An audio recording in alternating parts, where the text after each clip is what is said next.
Hello students, आज का जो टॉपिक है वो है गुणनखंडों की संख्या। गुणनखंडों की संख्या बहुत ही इम्पोर्टेंट टॉपिक है और इसमें से भी हमें एक बहुत ही आसान सा क्वेश्चन एग्जाम में देखने को मिलता है। तो देखो, सबसे पहले गुणनखंडों की संख्या निकालने से पहले ये जान लेते हैं कि क्वेश्चन में हमें क्या क्या पूछता है, किस तरह से पूछता है। तो देखो, एक तो होता है वो पूछेगा कुल गुणनखंड कितने हैं। क्या पूछेगा? कुल गुणनखंड, ठीक है। दूसरा एक पूछता है अभाज्य गुणनखंड, एक पूछता है अभाज्य गुणनखंड और पूछता है सम गुणनखंड, ठीक है। सम गुणनखंड पूछेगा और पूछेगा विषम गुणनखंड कितने हैं, ठीक है। तो जब भी कभी एग्जाम में क्वेश्चन आता है तो सबसे पहले हमें यह ध्यान से देखना है कि हमें कुल गुणनखंड पूछ रहा है या अभाज्य गुणनखंड पूछ रहा है, ठीक है। तो इसमें कंफ्यूज नहीं होना है। अब हम इन चारों टॉपिक्स को, इन चारों टाइप के क्वेश्चंस को एक ही एग्जाम्पल लेके सॉल्व करने की कोशिश करेंगे। तो देखो, मान के चलो 240 हमारे पास कोई संख्या दे रखी है और इसके हमें कुल गुणनखंड कितने हैं, अभाज्य गुणनखंड कितने हैं, सम गुणनखंड कितने हैं और विषम गुणनखंड कितने हैं, ये सारा कुछ हमें इसमें निकालना है, ठीक है। तो देखो, सबसे पहले 240 के जब हम गुणनखंड करेंगे, तो गुणनखंड करना तो वैसे सभी को आता ही होगा। तो हम जो गुणनखंड करने वाले हैं वो कैसे करेंगे? अभाज्य गुणनखंड करेंगे, ठीक है। कैसे करेंगे? अभाज्य गुणनखंड। तो अभाज्य गुणनखंड जब हम करते हैं गुणनखंड विधि से, तो सबसे छोटी संख्या से लेकर के चलते हैं। अब देखो, ये सबसे छोटी संख्या से अगर मैं इसको गुणनखंड करने जाऊंगा तो यहाँ 2 लूंगा।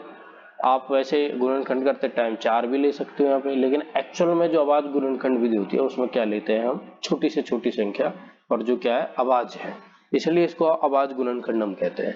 तो देखो, 2 से इसको डिवाइड करूंगा तो ये कितना हो जाएगा? 120, और गुणनखंड कर देंगे इसके 2 से, ये कितना जाएगा? 60, 2 से 30, 2 से 15।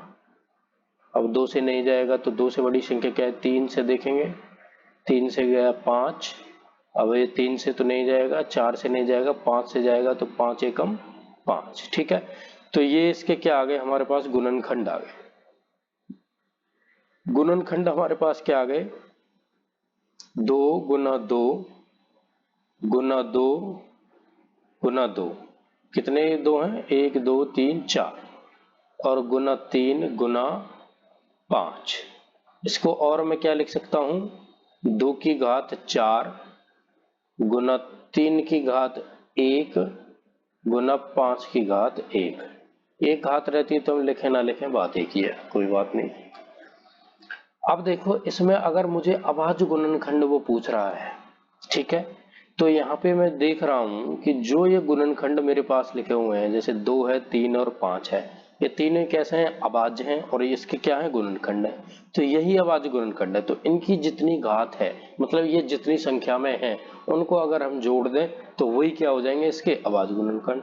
तो सबसे सिंपल क्या है? अभाज्य गुणनखंड निकालना। तो देखो कितने हो जाएंगे? 4 और 4 और एक 5 और एक 6।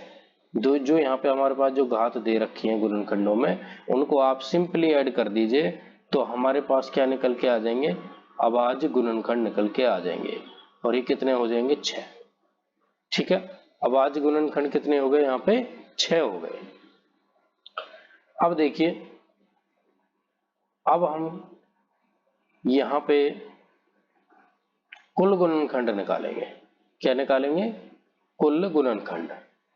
तो कुल गुणनखंड जब हम निकालते हैं तो इसमें हमारे पास जो भाज्य अभाज्य सब तरह के जितने भी, जैसे भी सम विषम जो भी गुणनखंड है वो सब आ जाते हैं। इसमें 1 भी आएगा, इसमें 2 भी आएगा, इसमें 3 भी आएगा, 5 भी आएगा, 5 तिया 15 भी आएगा, 3 दूनी 6 भी आएगा, 2 पंजे 10 भी आएगा, सब आएंगे टोटल जो भी है। तो इसको निकालने का जो सिंपल मेथड ये है, जो हमें ये घात दे रखी है, अभाज्य गुणनखंड जो हमने निकाले हैं और उनमें जो इनकी घात आई है निकल के, उनमें सब में क्या करेंगे हम 1 जोड़ देंगे। क्या करेंगे? सब में 1 जोड़ देंगे। जैसे ये 4 है तो 4 4 जमा 1, ठीक है, 4 जमा 1 गुना, और यहाँ पे 1 है, 1 जमा 1 और गुना 1 जमा 1, ठीक है। इसको सॉल्व करो, कितना आ जाएगा? 5 गुना 2 गुना 2 और 5 चौक 20। तो इसके जो कुल गुणनखंड होंगे वो कितने होंगे? 20 होंगे, ठीक है। अब देखो समगुणनखंड। अब समगुणनखंड कैसे निकालते हैं? समगुणनखंड निकालने की जो विधि है उसमें क्या करेंगे हम, यहाँ पे देखेंगे जो इसके गुणनखंड हमने यहाँ निकाले हैं, ये 2 का 4, 3 का 1, 5 का 1, इसमें ये देखेंगे जो गुणनखंड है, गुणनखंड मतलब घात नहीं देखनी है, गुणनखंड देखिए आप, जैसे 2 है, 3 है, 5 है, ठीक है। तो इनमें जो समगुणनखंड है, सम निकालते टाइम सम देखिए, जो समगुणनखंड है उसकी जो घात है वो सेम रहेगी, ठीक है, उसमें हम कोई चेंज नहीं करेंगे। जैसे यहाँ पे 1 1 जोड़ा था ना, तो वो नहीं जोड़ेंगे, सेम रखेंगे। और मल्टीप्लाई जो भी विषम गुणनखंड है, जैसे 3 और 5 बचे हैं, वो कैसे हैं? विषम है। तो 3 और 5 की घात जो है, घात में 1 1 जोड़ देंगे हम। तो घात क्या है इन दोनों की? 1 1 है, तो दोनों की घात में 1 जमा 1 हम कर देंगे। और इसको सॉल्व करोगे कितना का? 4 गुना, ये कितना है? यहाँ पे 2 आएगा, यहाँ पे 2 और 4 चौक 16। तो जो 16 गुणनखंड है वो कैसे होंगे? इसमें समगुणनखंड होंगे, ठीक है, बहुत ही सिंपल है। अब आ जाता है विषम गुणनखंड। क्या आ जाता है? विषम गुणनखंड। अब इसमें भी आपको क्या देखना है कि जो हमारे पास समगुणनखंड है, जैसे कि 2 है, ठीक है, तो जो समगुणनखंड है उसकी जगह हम सिर्फ 1 रख देंगे। उसकी घात चाहे कितनी भी हो, उसकी जगह हम क्या कर देंगे? 1 रख देंगे। तो 1 रख दिया।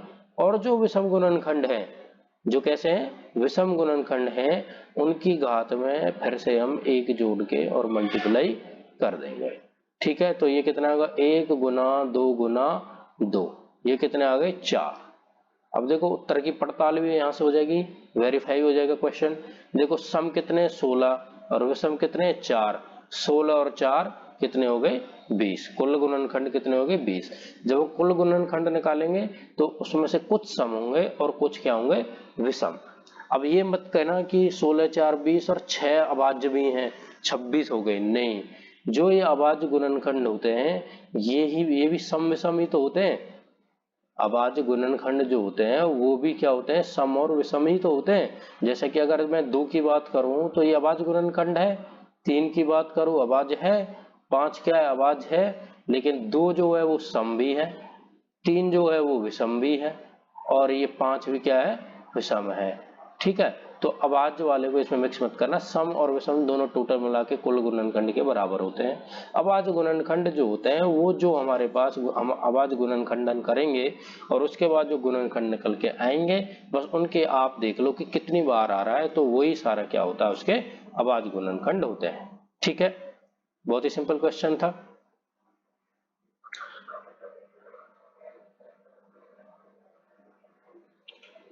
इसके बाद देखिए एक क्वेश्चन और हम देखते हैं इसमें।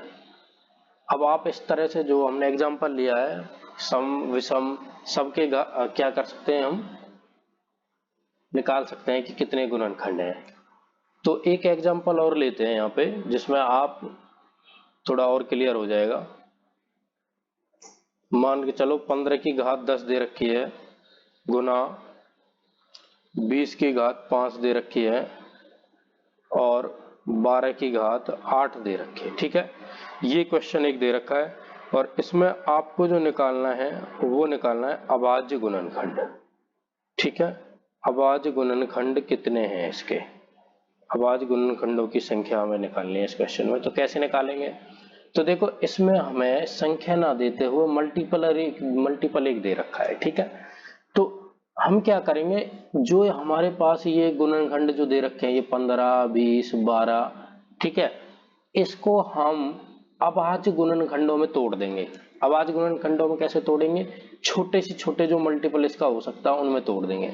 जैसे 15 है, इसको क्या कर लिख सकता हूं मैं? 3 गुना 5, 3 गुना 5 की घात 10, 3 भी अभाज्य है 5 भी अभाज्य है, ठीक है, गुना। अब आ गया 20। अब 20 को क्या लिख सकता हूं? अगर आप डायरेक्ट ऐसे नहीं लिख सकते हो तो इसके गुणनखंड करने पड़ेंगे आपको। तो 2 से 10, 2 से 5, ठीक है, तो ये कितना हो गया? और 5 से 5, तो ये हो गया 2 गुना 2 गुना 5। अब देखो ये 2 भी और ये 5, ये सब अभाज्य गुणनखंड है और इनकी घात क्या दे रखी है? 5। ऐसे 12 को करेंगे तो इसको मैं क्या लिख सकता हूँ? 2 गुना 3, ठीक है, इसकी घात 8। अब क्या करेंगे? अब इनको अलग अलग लिख दीजिए आप। 3 की घात 10, 5 की घात 10, भाई पूरे ब्रैकेट में ऊपर 10 है तो अलग अलग से लिख दिए मल्टीपल में। और यहाँ पे 2 की घात 5, 2 की घात 5, 5 की घात 5, और यहाँ पे 2 की घात 8, 2 की घात 8 और 3 की घात 8, ठीक है, ये लिख दिया। अब यहाँ पे हम क्या करेंगे? देखेंगे सबको अलग अलग हम निकाल लेंगे। 3 की घात टोटल निकालेंगे, 5 घात टोटल निकालेंगे, 2 की घात अलग। तो 3 सबसे पहले है तो 3 छांट लो इसमें। 3 की घात 10 यहाँ है, और कहाँ है 3? और कहाँ है? एक यहाँ पे है 3। 3 की घात 8 दे रखी है, तो यहाँ पे 10 जमा 8। आप जानते ही हो जब हमारे पास हम गुना करते हैं और अगर जो बेस है, आधार जो है वो सेम रहता है, जैसे कि यहाँ पे 3 3 है दोनों जगह, 3 3 3 है, तो इनकी जो घात है वो आपस में जुड़ जाती है जब ये दोनों मल्टीपल में होते हैं। तो 3 की घात 10 गुना 3 घात 8 है, तो घात जो है वो 10 जमा 8 हो जाएगी, जुड़ जाएगी घात। तो इसी तरह से हम क्या करेंगे? 2 की घात निकालेंगे। 2 की घात यहाँ 5 है, यहाँ 5 है, तो 5 जमा 5, और कहाँ है 2? यहाँ पे है 8, और एक 8 और है प्लस 8, ठीक है, बचा क्या? 5। 5 की घात यहाँ पे 10, और क्या है 5, और एक यहाँ है 5, और इसकी घात कितनी है यहाँ पे? 5, और कोई 5 है? नहीं है, ठीक है। 3 की घात कितनी होगी? 18। 2 की घात कितनी आ जाएगी? 5 5 10, 8 18 8 26, और 5 की घात कितनी हो जाएगी? 10 5 15, ठीक है। अब देखो यहाँ पे जो ये हमारे पास 3 है, 2 है, 5 है, ये सब क्या है? अभाज्य हैं। और मैंने बता दिया कि अभाज्य गुणनखंड निकालने के लिए हमें जो संख्या है ये अभाज्य में चाहिए। ये गुणनखंड कैसे चाहिए? अभाज्य में। अभी अभाज्य में हो गए तो सिंपली इनकी जो घात है इनको हम जोड़ देंगे, तो हमारे पास अभाज्य गुणनखंडों की क्या निकल के आ जाएगी? संख्या निकल आएगी। वो कितनी हो जाएगी? 26 और 8 34 10 44, और ये कितना है? 15 है। 44 और 5 49 10 59, ये कितनी हो जाएगी? 59 हो जाएगी। ये क्या हो जाएगा इसका आंसर, ठीक है।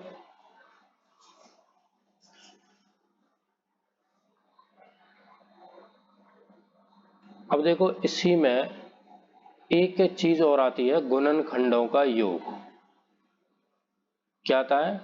गुणनखंडों का योग। अब गुणनखंडों के योग में आपको वो सम गुणनखंडों का योग भी कभी कभी पूछ लेता है। सम गुणनखंडों का योग। और क्या पूछ लेता है? विषम गुणनखंडों का योग। विषम गुणनखंडों का योग, ठीक है। ये भी क्वेश्चन एग्जाम में देखने को मिलता है। अब देखो इनको भी कर लेंगे। तो अगर मैं एग्जाम्पल 240 वाला ही ले लूं फिर से, ठीक है, तो आपने पहले भी किया है तो उससे और थोड़ा इजी हो जाएगा। तो या फिर चलो 240 तो पहले कर लिया, अभी 100 ले लेते हैं। 100 ले लिया, चलो। तो इसके गुणनखंड आप करिए, कितना आ जाएगा? 2 50 100, 2 25 50, 5 से करेंगे 5 5 25, और 5 एकम 5, ठीक है। इसके गुणनखंड क्या निकल के आ गए? 2 गुना 2 गुना 5 गुना 5, और या मैं लिख सकता हूँ 2 की 2 गुना 5 की 5। तो सबसे पहले जो गुणनखंडों का योग है, गुणनखंडों का योग जो है उसमें हम क्या करते हैं कि जो हमें ये दे रखे हैं, गुणनखंड जो दे रखे हैं 2 और 5, इनकी जो घात है जो 2 तक है, ये हम क्या करेंगे? 0 से स्टार्ट करेंगे। जैसे कि यहाँ पे लिखूंगा मैं 2 की घात 0 जमा 2 की घात 1, और कहां तक जाऊंगा? जितनी घात दे रखी है, 2 दे रखे है ना, 2 की घात 2, ठीक है। 2 की घात 0, 2 की घात 1 जमा 2 की घात 2। अब क्या करूंगा मैं, यहाँ पे ये पूरा हो गया, जोड़ दिया मैंने, और क्या दे रखा है गुणनखंड 5 की घात 5, तो इसमें भी क्या करूंगा इसी तरह से 5 की घात 0 प्लस 5 की घात 1 प्लस 5 की घात ये यहाँ पे इसको 1 मिनट, चलो इसको यहाँ पे नीचे लिख दे रहा हूं मैं, यहाँ पे आ नहीं रहा कंप्लीट, तो इसको यहाँ पे इस तरह से लिख देंगे। क्या आया था हमारा 2 की घात 0 जमा 2 की घात 1 जमा 2 की घात 2, और मल्टीपल में क्या करेंगे, इसको भी 0 से स्टार्ट करेंगे और कहाँ तक जाएंगे, जितनी घात दे रखी है। जैसे यहाँ पे दे रखे 5 की घात 2, यहाँ 5 लिख दिया मैंने, 2 की घात 2 है, 5 की घात 2, तो यहाँ पे कहाँ जाएंगे, 2 तक जाएंगे। ठीक है, तो इनको क्या करेंगे, हम जोड़ेंगे। अब किसी की भी घात 0 होती है वो क्या हो जाता है, 1 हो जाता है, और 2 की घात 1 है तो 2 ही आएगा, 2 की घात 2 है तो 4, और गुना ऐसे ही 5 घात 0 तो 1 हो जाएगा, 5 घात 1 है 5, और 5 5 25, इनको जोड़ेंगे तो कितना का 4 2 6 और 1 7, और मल्टीप्लाई 25 5 30 और 1 31, और इसका हम देखें कितना, 7 1 7 7 या 21, तो ये क्या आ गया, इसके गुणनखंडों का योग आ गया टोटल। ठीक है, अब इसी में अगर हमें समगुणनखंडों का योग पूछने लगे, क्या पूछने लगे, समगुणनखंडों का योग, तो समगुणनखंडों का योग में हम क्या करेंगे कि जो हमारे पास ये वाला है ना, ये 2 की घात 0, इसको हम छोड़ देंगे इसमें। इसमें क्यों छोड़ेंगे और किस में छोड़ेंगे, जो गुणनखंड हमारा सम वाला है, सम कौन सा है 2, और तो कोई नहीं है इसमें, विषम वाला है 5, तो जो सम वाला है उसकी 2 की घात 0 हम नहीं लिखेंगे, 2 की घात 1 से स्टार्ट करेंगे। तो 2 की घात 1 से स्टार्ट करोगे और कहां तक जाओगे, जितनी घात दे रखी है, जैसे 2 तक है तो 2 तक जाएंगे, और जो विषम वाला है वो पूरा जाएंगे, 5 घात 0 से स्टार्ट करके 5 घात 1 प्लस 5 की घात 2, तो ये तो हो जाएगा सम। और अगर हम जाएंगे विषम के लिए, तो विषम में क्या करेंगे, जो हमने छोड़ा था ना अभी 2 की घात 0, सिर्फ उसको लेंगे, 2 की घात 0 जो छोड़ दिया था उसको लेंगे, और जो विषम है वो 0 से स्टार्ट करके फिर से जहां तक भी उसकी घात दे रखी है वो जाएंगे, तो ये सम का आ जाएगा हमारे पास, सम का योग आएगा, और यह क्या आ जाएगा, विषम का योग आएगा। ठीक है, तो इसी तरह के क्वेश्चन आपको एग्जाम में देखने को मिलते हैं, और ये आपको समझ आ गया तो आप कैसे भी एग्जाम में क्वेश्चन कर पाओगे। ठीक है, धन्यवाद।